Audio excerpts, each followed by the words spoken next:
This is Legacy Battle. Make sure you hit like and subscribe, whatever you're listening on. I'm Michael Adams, creator of Legacy Battle. My panelists tonight from the Gridiron Battle Zone, Brian King. From the Walker Report, Bradley Walker. From Steelers Nation South, Rollo Coughlin. We're joined tonight by an American boxer. He boxed from 1983 to 99. So nice long career there for him. Record 50 wins, 8 losses, 1 draw with 34 knockouts. He's held titles in various weight classes, and these include the WBO and ABO light welterweight, WBA lightweight, and the IBF super featherweight. So we got the world champion here, Tony Lopez. Tony, thank you for joining us. Hey, you're welcome, man. Thank you for having me, buddy. Awesome. Tonight's debate is going to be the greatest match of the 1990s, and we've incorporated a couple different weight classes in on this one. And as always, we'll have a Q&A for Tony about his career after the debate, but we're going to start tonight out with Brian. All right, so we got 1992 fight, Evander Holyfield and Riddick Bowe. This was a heavyweight championship match with all 3 belts on the line: the WBC, the WBA, and the IBF. 6'2.5" 205-pound Evander Holyfield was a defending undisputed champion. He was also undefeated, 28-0 with 22 KOs heading into this fight. He had never been knocked down during a fight. His opponent, the challenger, 6'5", 235-pound Riddick Bowe. Bowe was also undefeated at 31-0, but the biggest knock on him was he had yet to make it past the 10th round in a fight. So some experts kind of questioned his stamina. George Foreman described the difference in stature of the 2 men as a St. Bernard versus a junkyard dog. That was an accurate description of how things unfolded. Bowe hit Holyfield with powerful hooks, jabs, uppercuts, but Holyfield just kept on coming. Early in round 10, Bowe stunned Holyfield with a devastating uppercut. Holyfield floundered for over a minute, but somehow kept his feet and recovered.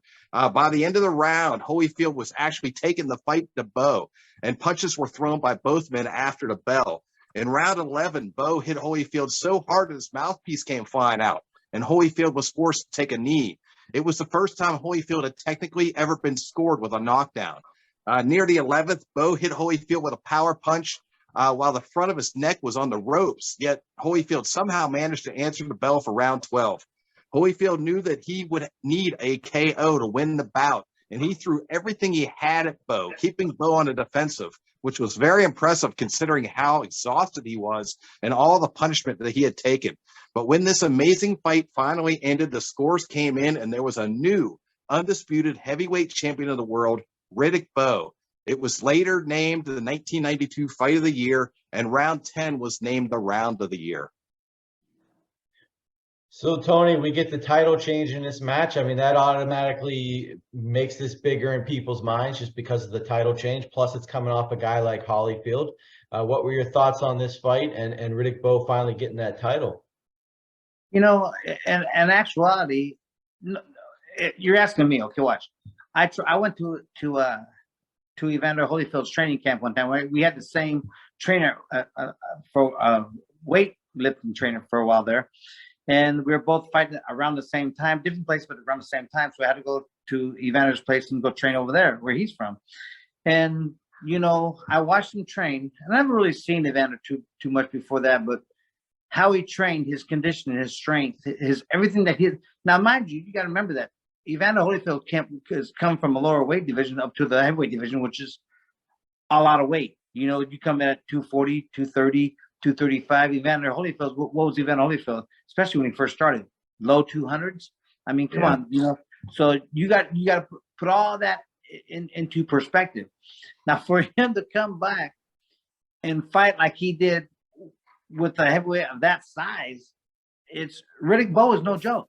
You know, Riddick Bowe himself has power. Riddick Bowe himself is a tremendous fighter. He's neither one of them is a slouch. But for me to see Evander Holyfield come up that much in weight and do as well as he did is amazing to me. So if you're talking, if I was in Evander's shoes, I wouldn't be so mad or disappointed in his actions during that fight. He did a great job, you know. So I think it was a good fight. You know, and I don't think I've ever seen Evander Holyfield in a bad fight. Now let me tell you something about the power of Riddick Bowe. We were training again. I was training with Riddick Bowe. Well, not with him, but we're both trained at Caesars in Lake Tahoe. And he was getting ready for his fight. I was getting ready for mine. And we'd kick back and go to each other training camps. Just cheer each other on and talk smack. Have a good time because we were both training for fights. And this one time, this one guy was sparring with Riddick. I was there watching Riddick train, and this one guy was kind of a big buff dude. Had all muscles all over popping out of his body, and he kept going, "Come on, Big Daddy, come on, that ain't nothing. You can do that and that." And I'm going, I don't know if he should be doing that, man. That's a champ, man. No one ever does that to the champ in training. You know what I mean? Any champ. You know what I mean? That's just kind of disrespectful. I'm in the audience going, I don't know about this dude, man. That's kind of some BS, man. Why would you do that? And he kept on doing it. And he's talking while he's sparring and saying, "Come on, that ain't nothing. That ain't nothing. Hit me hard. Come on." And then so he caught Riddick Bowe. I think it might have been the second or third round. I don't remember. But he caught Riddick Bowe with the right hand. And Riddick Bowe just like acknowledged it, like, okay. Like he looked at him and thought, like, okay. This guy came in, Riddick Bowe launched a right hand that sent his jaw back. He went down, took him straight to the hospital. I mean, I was going, oh my God, he is powerful. Wow. I've never seen that before. And I'm going, oh my God, dude, he just destroyed that man's face. And Riddick acted like it was no big deal. So now factor in now here's where I come with all this. Factor in the part that Evander Holyfield was a lot smaller guy coming up to fight like that. That's amazing to me. And to take the punches that he got hit with is another amazing thing to me. I mean, Evander Holyfield is one of them guys that takes shots and takes a licking and keep on ticking. You know what I mean? He's that guy. And so you got to give respect. You got to give Bowe respect for being able to come to protect. Because again, now let's talk about Riddick Bowe. Riddick Bowe's a big boy. He's a big man. You know how hard it is to fight like that for 12 rounds? I can tell you how hard it is to fight like that as a little guy. Can you imagine how hard to fight like that as a big guy? Oh my God. So to get you, they're both, any heavyweight that fights like that, takes punches like that, keeps coming at you, I take my hat off to both of them. So flip the coin and you call it, you know what I mean? So that's how I really feel about that. Well, let's stick with Holyfield here, and let's go to Brad. Yeah, I have the Tyson Holyfield, their first fight.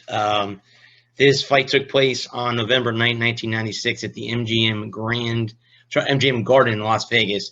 There was over 17,000 in attendance, promoted by Don King, as a no surprise there. Tyson entered the fight 45-1 with 39 knockouts. Holyfield was 32-3 with 23 knockouts. Tyson entered the fight as a 25-1 odds winner. Tyson in his traditional black trunks, Holyfield wore purple. This was Tyson's first defending the WBA title that he won a few months prior. So into the fight, Tyson landed 2 punches in the opening seconds, creating a moment for himself. Holyfield became a defensive fighter for the next 2 rounds, trying to wear Tyson down. Turning point, one of the match in the third round, Mitch Halpern, the referee, stopped the fight to tell the boxers to stop holding each other. Both fighters responded by exchanging blows to one another for the next few rounds. The second turning point in the fight, Holyfield saw something that explained later in an interview that Tyson's left shoulder dips after he jabs, creating an opening for Holyfield to counter.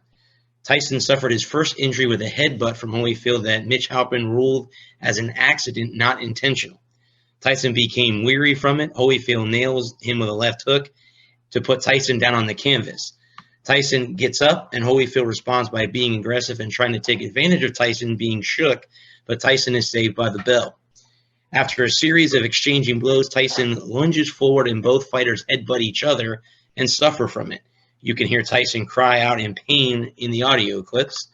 Tyson becomes exhausted, and Holyfield initiates more of a holding, grabbing style of the boxing for the next 2 rounds to waste time and frustrate Tyson for the next few rounds.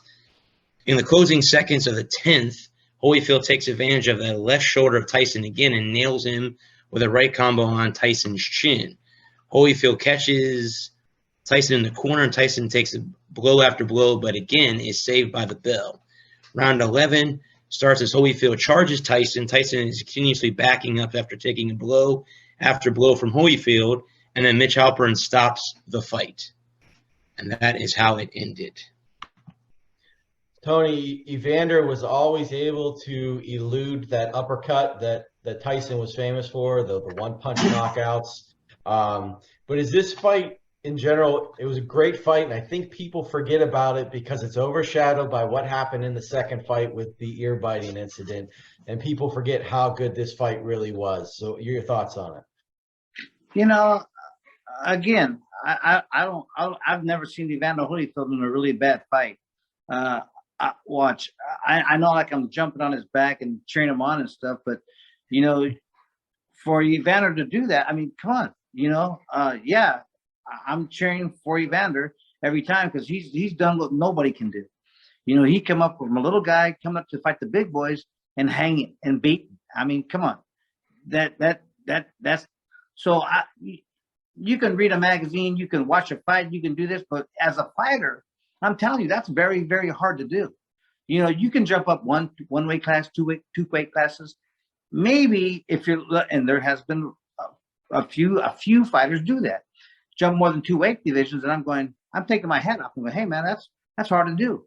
They're bigger boys, bigger punches. I mean, you know, they're going, oh well, you're faster. No, because you're gaining weight. You know, you're slowing down. You're not as fast as you was. You know, so that's really hard to do. So even like and Mike Tyson, Evander, you know, I just think Evander Holyfield has that I don't know how to call it. He has that I don't care attitude. You know, I don't care how hard you hit. I don't care how much you take. I'm going to make you take more. And that's that attitude that puts him over the top for me. So in my book, that fight, the first fight with Tyson and Evander, hey man, you know what? I'm going in there thinking, hey, don't sell Evander short. I remember, don't sell Evander short. You know, he might come back with something. You know, hey, if I had to give him a notch, I'd have gave him a notch. You know what I mean? But that's kind of how I see that fight. I see it from a different aspect from people. You know, I'm not just a fan. I'm a fighter. So, and I know what it takes to get up there. I mean, I suppose the bigger guys. Sometimes them big guys hit really hard. And remember, we're wearing headgears and bigger gloves, but it still hurts, you know, and you just get used to it. So how does he do it with them little gloves that they wear with no headgear? That's amazing to me, you know, so I don't know. Well, let's move on to Rollo. All right. Meldrick Taylor versus Julio Cesar Chavez. It was billed as Thunder meets Lightning. It was with 68-0, Julio Cesar Chavez versus the WBC champ at the time, Meldrick Taylor, who was 24-0-1. Taylor was compared to Sugar Ray Leonard with the way he fought, his style. Chavez was a bruiser, had a strong chin, threw a lot of power. Everybody remembers Chavez, you know, the record 68-0, fought like 90 fights, but this was probably his biggest chance for a loss in his first 68 bouts. Meldrick Taylor, for the first 10 rounds, dominated this fight. He danced around Chavez, picked him apart, basically had him befuddled. Chavez wasn't getting a lot of real good power punches, but he seemed to be fighting to wear Taylor down. And that's eventually what happened, because in like the 8th round, Taylor wound up throwing 100 punches to Chavez's 30. But the 10th round, the end of the 10th round is where it kind of shifted. You could see that Taylor was wearing down, and you could see that he wasn't dancing and he wasn't moving as well as he was.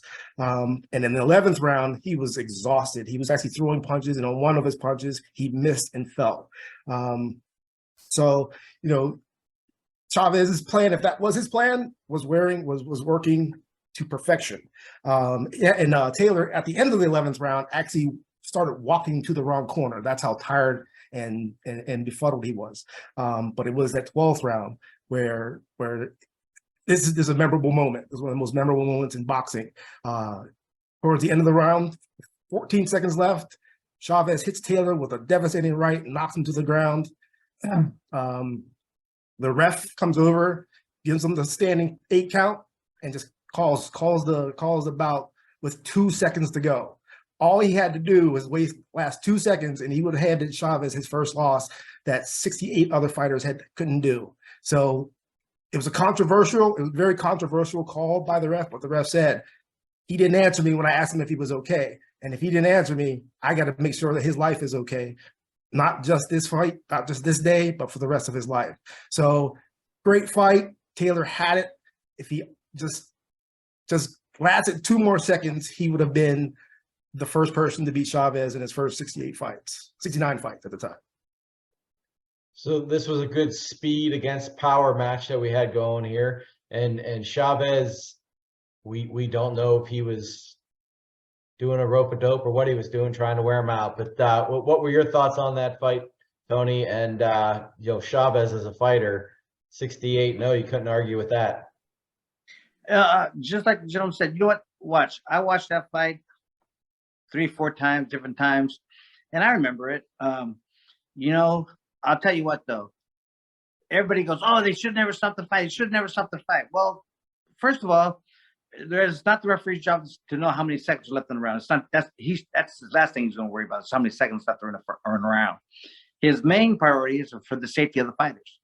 Now, if he asked Meldrick and Meldrick didn't respond, that's good enough for me. Because okay, watch. Let's look at it this way. Let's put Mike Tyson in there with somebody. Mike Tyson hits him with a hard right hand. The guy goes down. He's kind of silly, and everybody's going, "Oh my God, oh my God!" If Tyson hits him, he's going to kill him. Everybody says that, right? So then he's all wobbly, and the referee lets it go. Mike Tyson hits him, and he gets really badly injured. Whose fault is it? Now watch this. Let's look at Chavez as the mini Mike Tyson for that division at that time. Remember, Chavez had how many knockouts? A lot. So he was like the mini Mike Tyson. So if he let Chavez come out and hit him one more time, because he was hurt, and he doesn't care how many seconds left in the round. That's not the referee's job. The referee's for the safety of the fighter. So at that point, he just said, if he didn't answer, he said no. So to me, it's kind of sad. And everybody knows, even including me and everybody else, go, man, Meldrick Taylor had that fight won. It was over. He would have gave him his first loss, but it didn't happen that way. Because the referee did a great job and come on, you're the referee. The whole world is watching this, and you're going to stop that fight. Are you really going to stop that fight, dude? You better make sure you're doing it right when you stop that fight. And he did. I think as a fighter, I think he did a good job. I think it was, for me, it was kind of like, dang, dude, that was, but he did his job. That's what he got paid for. I think he did the right thing to do. And that is a perfect segue into our final fight tonight, the safety issue. And I'm going to be discussing what was billed as sudden impact, February 25th, 1995. Nigel Benn, who's the WBC super middleweight champion, versus Gerald McClellan, 2 C's in there. So this fight was a 10-round KO for Ben after Gerald was counted out down on one knee. So, Gerald was favored to win by Vegas. So this was a bit of a surprise. And before the fight, he was quoted as saying, "I can't see anything less than a vicious knockout." And he was kind of right, just in the opposite. But so 35 seconds in, and we got, Ben was knocked out of the ring, but he recovered. When you're knocked out of the ring, you're given more than that 10 seconds. So he was back in time. So the following rounds were brutal though. And so McClellan, he struggled to breathe. Rumors was that he told his trainer in the 6th round that he wanted to quit. Ben was knocked down again in the 8th round, and in the 9th, Ben is missing punches wildly. He ends up headbutting McClellan, right? And it was rough. It was rough to watch. And then a right hand in the 10th from Ben puts McClellan on his knee, and the fight's over. Now, that's not a lot of details about what actually happened in that fight, but I'm going to go on a little more here of what the aftermath was. So McElhenney walks to the corner and he collapses. Ben collapses in the dressing room. So both fighters were immediately taken to the hospital. McElhenney underwent brain surgery for a blood clot. He was given 50-50 odds to even live. He spends 2 weeks in a coma and was in the hospital for 6 months. And as a result of this, he ends up being hearing impaired, blind, short-term memory loss, and he's been using a wheelchair for 30 years now. So, you know, people have always said, and Tony just kind of brought this up, why aren't boxing fights more like the ones we see in movies, you know, them taking just a killer beating and all this, where the refs, they don't call it, they let them fight, and fighters take these beatings. Well, this is why.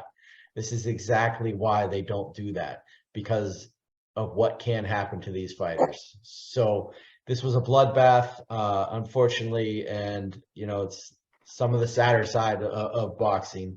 But, you know, the two fighters, they did reconcile. Ben did apologize to him, you know, while they were in the hospital and all that. So, I mean, that from that perspective, it's nice that they were able to, you know, make up, and you can see interviews that they've done 20 years later, 15 years later, et cetera, et cetera. So, Tony, this fight, in my opinion, went a little too long. I thought it should have been called a little earlier. I actually have seen it probably 4 or 5 times. But what are your thoughts on it? Do you think maybe the refs should have called it earlier? Yeah. Oh, yeah, for sure, without a doubt. You know, there's a time in that fight where it's noticeably that it's not going too well, you know, and again, it's for the safety of the fighters. You know, no referee wants. I'm guessing.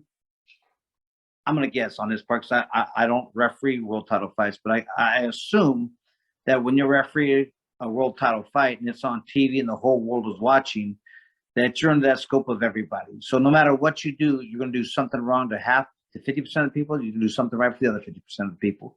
And, you know, I did some amateur refereeing. I just did what I thought was right as a fighter for the fighters, you know, and that's what I did. So it should have been stopped a couple rounds, a few rounds prior, without a doubt. But hey, you know, I'm not the referee. I'm not right on it. You know, that's his job and his call. You know, whether it be good or wrong, or right or wrong to me or you, I don't know, because he sees a different picture inside that ring. Just like if you watch a fight on TV or if you watch a fight in person, you see a lot better on TV because you see a lot more action. Well, guess what? The referee sees a lot more action than the TV. You know, so. That's you know, that's it's a sad thing, but it was the referee's choice. That's the choice you have to live with. Yeah. Well, let's move into our vote tonight. You cannot vote for your own. I'm gonna start it out. I don't vote first often, so I'm a bit torn because the Holyfield fights, there's 2 of them, so they kind of split me up on there. But I really enjoyed the Chavez Taylor fight a lot. I love the contrasting styles of it, and I think that made for a really spectacular fight because of that. It almost kind of reminded me of, believe it or not, Rocky III fight, the second fight against Clubber Lang, where, you know, he was just trying to wear out Mr. T and doing all the dancing around the ring. But so I'm gonna go with Chavez Taylor. Brian? I'm gonna have to agree with you, man. Chavez Taylor was just really something, and it just the fact that the way everything unfolded. I mean, just to be, you know, 2 seconds to go, and then that's it. He just couldn't quite hold on, and then Chavez to stay undefeated. I mean, that was amazing. Rollo? I'm gonna have to go Bo Holyfield. Brad? I got to go with Rollo's fight. I got to go with that one with what you and Brian voted for. Okay. Tony? Chavez Taylor. All right. So that's 4 for Chavez. Taylor is the greatest fight of the 90s and a win on Legacy Battle Show. Let's move into our Q&A. Rollo, you got the win. So you got first question, and then we'll go Brad, Brian, me. Tony, so you one of those fights that we mentioned was you fought Chavez. Yes. They stopped it in the 10th round. The 10th round Yes, sir. because you had a cut on your eye. What was Yeah. your thought? What was your thought process when it happened? And did you feel like you still could go on in that fight? You know what? It's boxing to me. Okay, to me it was BS that they stopped it. It wasn't, no blood was getting in my eye. The whole 2 months I was in Mexico, they asked me what's going to happen. I told them, hey, I'm going to box for 10. I'm going to knock him out in the last 2. 2 days before the fight, we're on TV. Chavez talking smack, saying what he's going to do, blah, blah, blah, blah, blah. I said, hey, I'm going to box for 10. I'm going to knock him out in the last 2.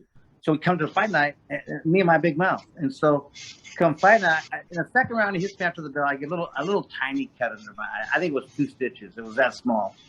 It never got any bigger. Blood never got in my eye. In the 10th round, I remember the 10th round. I'm in the 10th round. I'm going, okay, I'm ready to go. I'm ready to go to war. I'm all pumped up. I'm psyching myself. I'm pumped in that 10th round. Referee stops it, looks at me, calls me over. I'm going, what? Because there was nothing in my eye. I wasn't doing this. I wasn't doing anything. He calls me over. I'm about what? I'm 4 feet off the ground, 4 feet off the ground. I stand 5'7", so I'm almost 10 feet tall, right? Referee never gets on the ring. The doctor never gets on the ring. It just comes up and looks at me, and tells the referee, "Oh no, it's over, it's over." I tell him, "Hey, let me finish this round. If I don't knock him out this round, call the fight. I'll never say a word. I'll leave peacefully." He goes, "Oh no, it's over, it's over, it's over." I thought, okay, whatever. I don't know, man. It's that's probably one of the worst disappointing fights of my career. I didn't get to do what I went to do, so it's kind of like, okay, next life, I guess. So I don't know. Go ahead, Brad. Tony, your first loss was via disqualification. Was it a referee thing, or was it something that you did in the fight, or something? What happened? How did you get disqualified in your first loss? I was fighting. I forgot the guy's name. I'm getting old. I was fighting, and I hit the guy. I drop him with the right hand, and he goes down to one knee. Okay, and I don't care what anybody says, because when your eyes are that sharp, when you're fighting, you're trained to see everything. And I was younger. My eyes were perfect. I mean, Jesus. I mean, I'd drive down the street and see people moving on the side of my face, and not even paying attention. So you catch everything. What I caught him do was when I hit him, he went down, but he didn't go all the way down. His knee, I'm not sure if his knee hit the canvas or not, but he started coming up. When he comes up, I hit him again, and then he went down. But he went down because Jimmy Montoya, who was in his corner, and you can hear him yelling, "Stay down, stay down." I'm going, oh, here we go. Because Jimmy's smart. He's a great corner man, great trainer, and he knows what to do. Been in the business a million years. And that's how that happened. And so, they came and looked at me, and he's holding his head, laying on the canvas, and, so he took the fight from me. So It is what it is. I'm not going to cry about it anymore. Well, Tony, you had a really nice rivalry with Puerto Rican boxer John Molina. You two met in the ring 3 times in about a 1.5-year span, all with the IBF title on the line. Molina won once, and you won twice. So what was that rivalry like for you, and what was it like going against a high-quality boxer like Molina? Dude, I hated fighting him. Oh, my God. He moves so much. I'm a fighter. If you stand in front of me, I'll stand there all night long and swing with you. I don't care how big, how hard you get. I don't care. We'll stand there and swing. I can do that. But if you start moving me, giving me angles, that gives me problems. Now you're going to make me think. Now I got to start thinking. I can't think and fight at the same time. You know what I mean? And that's how he was. Well, that's just the beginning of how he was, because not only did he move and make me think, but he was slick, he was fast, and he was young. And this guy moved like he moved like he was like 15 years old, and he hit pretty decent. He hit decently, you know. So you know, all them taking all that, put it in front of you. You're like, holy crap! I got a little problem on my hands, you know. The first fight, I thought was that a draw? The first one, or what happened? Oh, I won, huh? I Oh, think yeah, you yeah. The first No, one. I won. You lost the first one. Huh? I thought you lost the first one, split decision in the second one. Am I wrong? Okay, no, you might be right. I don't remember. Yeah. So okay, let's say I lost. think No, that's did I lose the first? No, I didn't lose the first one. No, I think No, you no. lost the second one, and then Yeah, I won the lost the third. second one. Yeah, But did I win? Right. Did I win the first one or draw? yeah, that was I a won? win. Yeah. Yeah. Okay. Mhm. So I won the first one. Now the second one, watch this. It was at that time, and this is no excuses. It's real. It's real. This is the stuff that no one really hears behind the doors in the gyms when everybody's trained. This is one of those. I was, you know, because I would lose 30 pounds for every fight. I'd walk around at 160, weigh in at 129 3/4 every time. But you know, it was getting kind of hard because I was getting kind of older. And so at that time, even before that fight, we knew that we were going to have to move up to 135 division here real soon. But we were going to squeeze that one more fight in because of the fight, the way it ended, and how we wanted another fight. So we said, okay.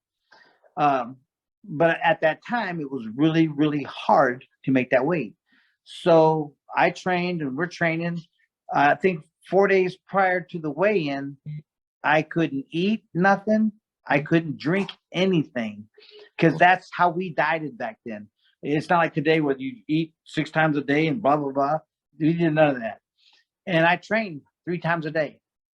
And when I got to the weigh-ins that day, I weighed 130 3/4 pounds. I went back out. I went to the sauna, put on Abilene, put the plastics on, jumped rope for 3 hours. 3 hours. Came back, got on the scale, and now mind you, I'm already dead because I haven't eaten in 4 days, and I'm already real low in weight. And I'm working out 3 times a day. Now I had to come back and go in a sauna for 3 hours and jump rope. I'm even more dead. So I come back and I jump on the scale, and then so I didn't make the weight. So no, I'm sorry, I got that one mixed up. We're talking about the fight with who now? With John Molina.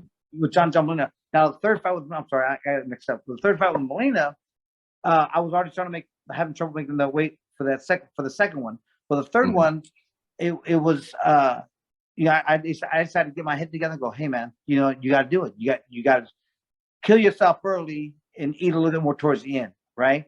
So that's kind of what I was doing. And then that third fight, I just prepared myself a little better. Still dieted the same way like we always do, but prepared myself a little better. I was on weight. I came in, no problem. I think, you know, I always weighed 129 3/4. And I can tell you, there's a time in that fight, I think it was at the 3rd or 4th round. I'm looking at the corner, and it's on TV. You can catch it on TV. They caught it. I'm looking over at my corner, and I nod yes. I just go like this, like that. That's all I do. Because at that time, I knew I had him. That there was nothing he was going to do to stop me. He wasn't hitting as hard as he was. Or either that, I just got used to it, especially at that second fight. You know, and I knew at that point in time I had the fight won. You know, I was gonna go all the way. I was gonna finish. I was gonna come home a champion. I knew at that time. But he was he was just fast, sharp. I can't say anything bad against you know, about him. He was a great boxer. You know, and sometimes some of the best fights are when you have a good boxer and a good fighter. You know, they make great fights. You know, it's just the two boxers and fighters their clashes are always good. You know, one trying to outsmart the other one. You know, and he was good. Take nothing out of him. So Brian, you actually stole my question there. That's a good question. So Tony, you actually just kind of touched on this a little bit. For another question that I had was, you know, how hard was it to keep weight? And how does your training differ? Because you were fighting in different weight classes. So how did you train differently to hit those different numbers on the scale? Well, I was fighting at 130 since I was 17 years old. And it didn't start getting hard to make. And watch this. I used to walk around at 160, trim down to 130, and fight like it was nothing. And like it was real, like I had all the energy in the world. I don't know how I did it. I don't know why I did it. I just, because I had to, obviously. But as I got older, it got harder. And now, even as a pro, when I first turned pro, I used to make weight in 2 weeks. I'd lose 30 pounds in 2 weeks. I kid you not, lose 30 pounds in 2 weeks, because I knew what I had to do. I wore the plaster, put on the Abilene. I did everything I had to do. I stopped drinking waters. I did everything. My doctor told me one time that he goes, you're killing your body. He goes, you're not going to live past 65. And I'm going, well, hey, I'll worry about that when I'm 65. Right now, I got to win fights. Anyway, so we go down, and I don't know, man. It's just it wasn't that hard to do. As I got older, it started with the Mitchell fight. After the Mitchell fight, it got harder. And then we just had to change over, so I couldn't make it anymore. But I did until I was 29 years of age, and then I moved to one. I actually thought I would have been a better 140-pound fighter, because I don't know. I just felt stronger. I felt faster. I felt more like I could do this more of it. I always felt like I could do this, but I had more of it at 140. The punches didn't hurt. I just felt a lot better. Rollo, you got the win. I'll give you one more, and then Brian, you can finish us out. Okay. Tony, you did an interview a couple of years ago where you said that one of the fighters that you wished you would have fought during your career was Azuma Nelson. What about Azuma Nelson made you want to fight him so bad? Honestly, Azuma Nelson, and there was the white champion. I can't remember his name, so I'm just going to say he's a white guy. He was a champion too. Rocky Lockridge, Azuma Nelson, and I don't remember his name. I wanted to fight both of them. Azuma Nelson, I wanted to fight second after Lockridge. And what happened was I had to do I didn't think about the rematch with Lockridge, so that kind of put it way off, and he retired before I got to him. But the reason why I wanted to fight Azuma Nelson, watch, anytime, this is how different boxing is now. Yeah, I feel today boxers want to fight fighters because they think they can beat them, or they know they can beat them, or that's been an easy fight for me. I took that fight because I wanted to fight with Azuma Nelson, because I'm going, that'll be a damn good fight, because I'm not saying I would have beat him. I'm telling you, I'm not saying I would have beat him. What I'm telling you is it'd have been a damn good fight. It'd have been one. It would have been one for the ages, because he don't move back, and neither do I. And it was just I was young. I wanted that type of fight. I wanted to put it all out. Every fight I fought, I try to put it all out there, And I just think our styles together would have made a tremendous fight. It'd have been crazy. Win, lose, or draw, it'd have been a great fight. Well, one hell of a fight that did happen was your title match against Rocky Lockridge. It was actually named the fight of the year for 1988 by Ring Magazine. So what did it mean for you to win that IBF super featherweight world title that night? And what was that fight like? Rocky was a tough dude, man. He hit good. He hit hard. But you know what? See, what people don't realize is that, although, I'm 130 pounders, I started sparring with guys at 160, 170. And, when you spar, sometimes it's sparring, but most times, guess what? It's a fight. Even if they are your teammates, you're surviving. And, they're banging on you just like you're banging on them. So you can kind of get used to that,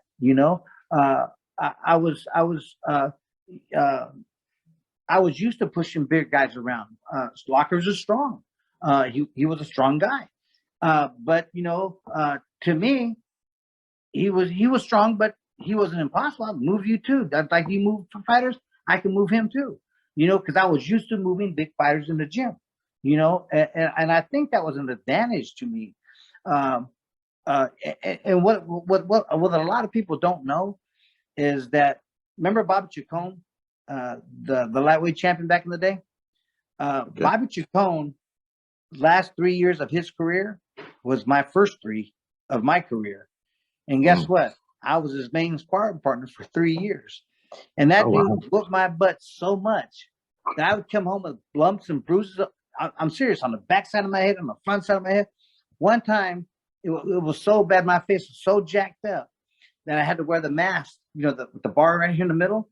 Oh, yeah. And yeah, they put because I was the only sparring partner he had, so they had to put the mask on me, and I had to keep sparring. And I remember one time we were sparring, and Will was putting on a headgear on me, but it's because it's a heavy headgear, and it was hurting my head. My whole head was sore. And he was putting it on. I'm going, ow, ow, ow. You know, put it on the corner. And I happened to look over while Will was tightening it down. And Bobby looked at me, and he's punching down like he always does, the ground like this, kicking his feet out. And I'm not gonna lose you here. And he kept punching down, kicking his feet out. I looked at him, and I see him do this, and I took it as an insult because I was young. I took it as an insult. So I told myself that day, I go, I'm gonna keep coming back to this damn gym. And now here's how my day went. I get up at 4 in the morning. I go run. I lived on my own. I go at 4 in the morning, go run, come home, make my lunch, go work at a brick company, tossing brick around all day long. Go from that. I get off at 2:30. Go meet Will Edgington at 3 o'clock at the park. We'd take his car to Oroville every single day. Oroville's what, an hour 15 from SAC. We train in his backyard. Come home. I'd get home about 9, 10 o'clock sometimes at night. Get up the next morning, do it again. For a whole year, we did that. The second time got a little better. We started training in Yuba City. The third year was even better than that. We trained in Sacramento. And let me tell you something. I never got to beat him up like he beat me up the first year. The second year, Will Edgington would say, some days would say, okay, take it easy on him. And I thought to you, I ain't taking it easy on him. He never took it easy on me, and neither am I. So we went to war. The third year, you know, there was a lot of times that you could see it, that he was going down. And Will would tell me, hey man, okay, you know, today take it easy on him. He's not, you know, he's older now. And the bell ring, and guess what? Nope, boom, and we go to war. And that man never took a step back. He never took a step back, you know, and that's who I trained with. You know, so now when you get me, now he was a 2-time world champion, and I'm 0-0, and I'm coming up through the ranks like him. You got, I mean, that's more education than a man can ever ask for. You know, that's education in all types of ways. How hard they're going to hit, how they're going to move, how the punches came from all kinds of ways. It was amazing sparring with him. It was, call it luck, call it whatever you want to call it, but you know, I was lucky enough to be his sparring partner, you know, and it was great training for me, you know, and that's what put me over the top on a lot of these opponents, you know. Right. You know. Awesome. Well, thank you, Tony Lopez, for joining us tonight. Appreciate you coming on. Hey man, thank you guys, man. I appreciate you guys. You guys stay out of trouble though, man. You know what they say in boxing, right? Hands up, chin down, butt off the canvas, and you'll be all right. There you go. There you go. All right, Remind everybody, hit that like and subscribe button. We'll see you all next time, everyone. Have a great night.